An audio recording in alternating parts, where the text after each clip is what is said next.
ओम नमो भगवते वासुदेवाय। आज हम श्री गर्ग संहिता के अश्वमेध खंड का 19वां अध्याय सुनेंगे।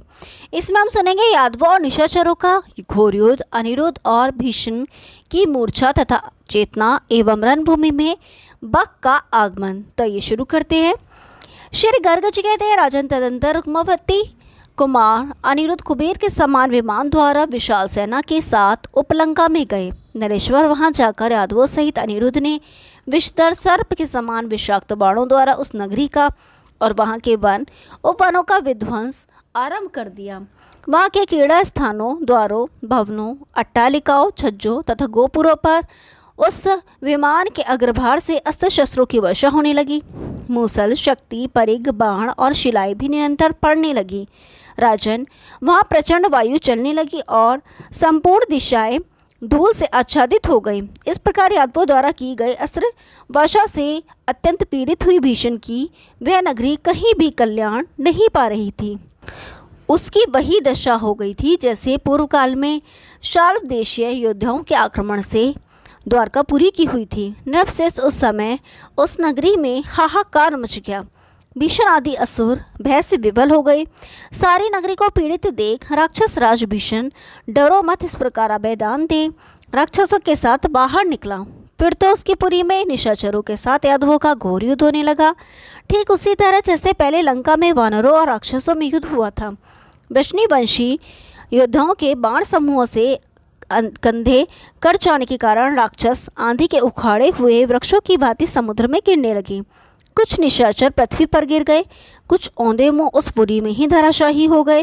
राजन कोई उत्तान होकर गिरे और कोई तत्काल पंचतत्वों को प्राप्त हो गए। वहां उन राक्षसों के रक्त से एक भयंकर दूषित नदी प्रकट हो गई जो महावैतरणी की भांति दुष्पार थी। वहां यादवों का बल देखकर भीषण को बड़ा विस्मय हुआ। उसने टेढ़ी आंखों से यादवों की ओर देखकर कहा, तुम लोगों ने निर्बलों की भांति आकाश में खड़े होकर युद्ध किया है। तुम लोग जो व्यर्थ वीरता का अभिमान करते हो वह प्रशंसा के योग्य नहीं है। तुम लोगों के शरीर में शक्ति हो तो सुनो, पृथ्वी पर उतर आओ और मेरे साथ युद्ध करो। उसकी यह बात सुनकर करुणामय प्रद्युम्न कुमार भूतल पर विमान उतारकर उस महान असुर से बोले। अनिरुद्ध ने कहा, महान असुर, बहुत विचार करने से क्या होगा। तुम महासमर में भय छोड़कर शीघ्र मेरे साथ युद्ध करो। उनकी यह बात सुनकर भयंकर पराक्रमी भीषण ने अपने धनुष से 5 नाराज बाण अनिरुद्ध के ऊपर चलाए। अनिरुद्ध ने उन्हें देखकर अपने बाणों द्वारा उन नाराजों को 2-2 टुकड़े कर दिए और खेल खेल में ही एक बाण से उसके धनुष को काट दिया। भीषण ने भी दूसरा धनुष लेकर उस पर प्रत्यंचा चढ़ाई और सर्पाकार 100 बाणों द्वारा प्रद्युम्न कुमार को घायल कर दिया। उनका रथ खंडित हो गया, सारथी मारा गया, सब घोड़े भी काल की गाल में चले गए और अनिरुद्ध मूर्छित हो गए। उस समय अपने सेनानायक को गिरा हुआ देख समस्त वृष्णिवंशी यादवों के अधर पल्लव रोष से फड़क उठे और वे बाणों की वर्षा करते हुए वहां आ पहुंचे। उन बहुसंख्यक वीरों को आया देख उस असुर ने रोषपूर्वक धनुष को रखकर गदा से ही उन सबको मार गिराया, जैसे सिंह अपनी दाढ़ी से ही मृगों को कुचल देता है। गदा की मार से पीड़ित हो यादव सैनिक भूतल पर गिर पड़े। उनके सारे अंग छिन्न भिन्न हो गए थे। कितने ही योद्धा रण क्षेत्र में धराशाही हो गए। तब बलराम जी के छोटे भाई गद ने अपनी गदा लेकर समर भूमि में राक्षस भीषण के मस्तक पर प्रहार किया। राजन गदा के उस प्रहार से व्यथित हो वृक्ष के मारे हुए पर्वत की भांति वह असुर वसुधा से कंपित करता हुआ पृथ्वी पर गिर पड़ा। भीषण का सिर फट गया था। उसे मूर्छित होकर पड़ा देख वे असुर शस्त्र धारण किए गद को मारने के लिए आ पहुंचे, परंतु नरेश्वर नरसिंह ने जैसे अपनी दाढ़ से हाथियों को मार गिराया था उसी प्रकार बलराम के छोटे भाई गद ने अपनी वज्र सरीखी गदा से उन सब असुरों को धराशाही कर दिया। इसके बाद अनिरुद्ध होश में आकर खड़े हो गए और क्षण भर में धनुष लेकर बोल उठे, मेरा शत्रु दुष्ट भीष्म कहाँ गया, कहाँ गया।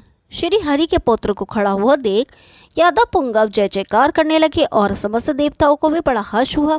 तदंतर नारद जी से सूचना पाकर भीष्म का पिता निशाचर बक जंगल से कुपित होकर वहां आया। महाराज, वह कज्जल गिरी के समान काला और 10 ताड़ के बराबर ऊंचा था।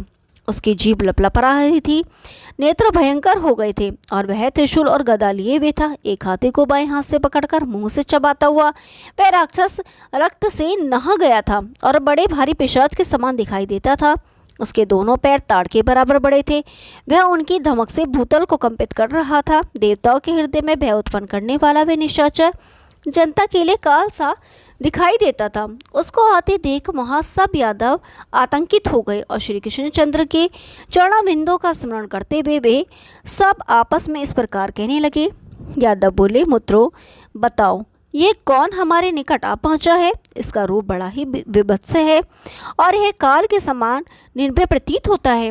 इस प्रकार सब जब लोग बोलने लगे तो वहाँ महान कोलाहल हो छा गया। बक को देखकर वे सब निशाचर प्रसन्न हो गए। राजन, विष्णु को मूर्छित देख राक्षस राज बक संग्राम में बारंबार हा देव हे देव कहता हुआ शोकमग्न हो गया। नरेश्वर तत्पश्चात 2 घड़ी में मूर्छा त्याग कर विष्णु उठा और कहने लगा, मेरे भय से गद कहाँ गया?